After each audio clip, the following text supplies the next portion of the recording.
रुपए की सेहत आज काफी बिगड़ गई है। डॉलर के मुकाबले रुपया अपने रिकॉर्ड लो यानी कि 80 के भी पार चला गया है। फिलहाल तो कमजोर रुपए पर आरबीआई और सरकार की कोई टॉनिक काम नहीं कर रही है जो रुपए को संभाल सके। अब सवाल यह है कि अब आगे क्या होगा। गिरता रुपया कहीं देश की इकोनॉमी की रफ्तार को सुस्त न कर दे, इसे लेकर आशंकाएं भी बढ़ रही हैं।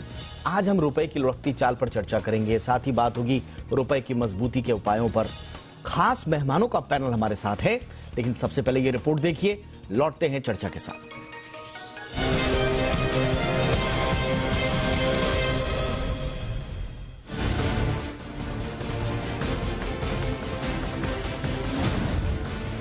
इंपोर्टर्स में हाहाकार, कमजोर रुपया 80 के पार।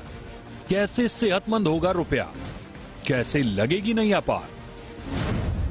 रुपया फिलहाल अपने सबसे कठिन दौर से गुजर रहा है। मंदी की चिंता में रुपया डूबा जा रहा है। इसकी सेहत में कोई सुधार नहीं दिखता। आरबीआई और वित्त मंत्रालय की तमाम कोशिशों के बाद भी रुपया डॉलर के आगे बेबस नजर आ रहा है। आखिर क्यों रुपए की चाल को दुरुस्त करने को लेकर सेंट्रल बैंक की कोई दवाई काम नहीं आ रही है। यह समझना जरूरी है कि कमजोर रुपए से हमारी इकोनॉमी पर क्या क्या असर पड़ेगा। वो कौन कौन से सेक्टर हैं जो लुढ़कते रुपए का खामियाजा भुगत रहे हैं। बता दें कि बेदम होते रुपए से हमारा आयात महंगा होता जा रहा है। खासकर कच्चे तेल और गैस के आयात में हमारे पसीने छूट रहे हैं। अपनी जरूरतों का करीब 85% कच्चा तेल और 50% गैस हम इंपोर्ट करते हैं। जाहिर है पेट्रोल डीजल महंगा होने से माल ढुलाई महंगी होगी।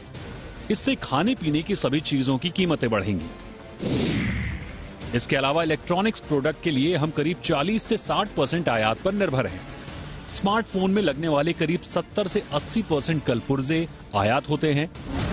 सोलर सेल, सेमीकंडक्टर चिप के लिए भी हम आयात पर निर्भर हैं। इन सबके महंगा होने से बिजली से लेकर मोबाइल, कार और इलेक्ट्रॉनिक गैजेट्स और मेडिकल इक्विपमेंट्स भी महंगे हो जाएंगे। विदेश में पढ़ाई महंगी हो जाएगी, सो अलग।